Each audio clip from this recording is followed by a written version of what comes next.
Bonjour à tous, soyez grandement bénis dans le nom de Jésus. Je suis dans la joie de vous retrouver pour notre émission 5 astuces en 5 minutes où nous allons parler de cultiver l'intimité avec Dieu. Alors nous sommes à notre deuxième astuce aujourd'hui et nous allons prendre la parole de Dieu dans le livre de 1 Jean 2, verset 15 qui dit « N'aimez pas le monde ni ce qui est dans le monde. L'amour du monde est inimitié contre Dieu. » Alors si nous voulons évidemment cultiver notre intimité avec Dieu, faire accroître l'intimité avec Dieu, nous avons besoin de comprendre qu'il faut abandonner le monde. Alors qu'est-ce que le monde? Le monde, c'est un état d'esprit, c'est une mentalité, une attitude qui est opposée à la manière de Dieu de fonctionner. Et souvent, généralement, lorsqu'on parle du monde, ça veut dire qu'il y a des compromis, il y a des sortes de choses qui se passent qui ne font pas plaisir à l'esprit de Dieu. Alors, comment faire pour abandonner le monde? Comment faire pour abandonner le monde et pour rester attaché, pour cultiver l'intimité avec Dieu? La première chose à faire, c'est de se repentir. Il faut se repentir. Se repentir, c'est demander pardon et vraiment d'abord reconnaître qu'on a mal agi, demander pardon et décider de ne plus recommencer. Ça, c'est la première chose, c'est la repentance.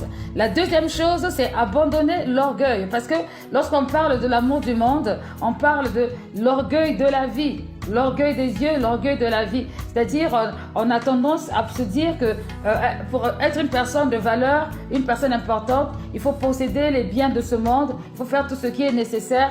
Et généralement, beaucoup de personnes perdent leur âme. Pourquoi? Parce qu'ils désirent se rapprocher de Dieu, se rapprocher pas de Dieu, se rapprocher des choses matérielles. Et cela empêche vraiment à Dieu de pouvoir les toucher. La richesse, l'argent, c'est pas mauvais l'argent, mais lorsque l'argent devient le centre d'intérêt, ça devient quelque chose de compliqué. Et ça, on appelle ça aussi l'orgueil de la vie. Donc, il faut abandonner l'orgueil de la vie. Il faut éviter, la troisième chose, éviter la convoitise.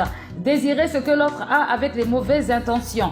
La troisième chose, c'est la convoitise. La quatrième chose, c'est de rejeter ce qu'on appelle l'indépendance spirituelle. L'indépendance spirituelle, c'est le fait de réfléchir par soi-même et de refuser d'avoir Dieu comme guide, de refuser d'avoir Jésus-Christ comme guide. Et cette indépendance spirituelle, généralement, c'est la mentalité du monde. Il y a des personnes qui vont se dire, ben moi, si j'ai beaucoup d'argent, c'est pas grâce à Dieu, c'est parce que je me suis levé, je suis allé travailler. C'est vrai que c'est soi-même, on s'est levé, on est allé travailler, mais qui donne la force pour se lever? Qui donne le souffle de vie? C'est Dieu. Alors, si c'est Dieu qui donne ce souffle de vie, nous avons besoin de comprendre que nous avons aussi besoin de dépendre de lui au niveau spirituel. Demander des conseils en lisant sa parole, en allant dans une assemblée, en étant avec les frères et sœurs de la communion fraternelle, en suivant les conseils d'un pasteur. Cela enlève la dimension de l'indépendance spirituelle. Ainsi, la cinquième chose à faire pour abandonner le monde, c'est se séparer de tout ce qui s'oppose à la volonté de Dieu. Se séparer de tout ce qui s'oppose à la volonté de Dieu. Alors, il y a beaucoup de choses. On ne va pas rentrer dans les détails aujourd'hui, mais je peux prendre l'exemple dans le livre de Deutéronome 18, au verset 10, on nous parle de l'occultisme, on nous parle de la divination, on nous parle de consulter les morts, on nous parle de beaucoup de choses à l'intérieur de ce verset qui, en fait, révèle que nous avons, chaque fois que nous voulons nous rapprocher de Dieu, que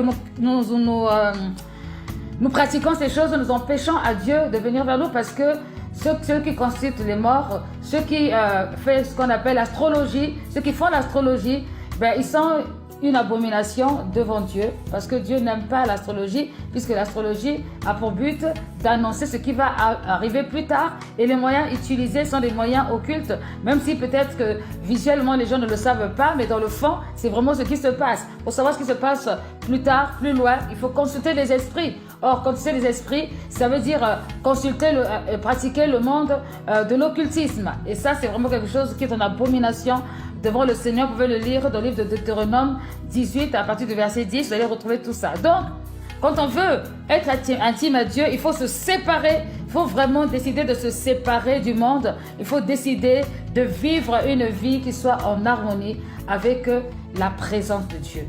Que le Seigneur nous bénisse et que la faveur de Dieu soit sur chacun d'entre vous. Amen.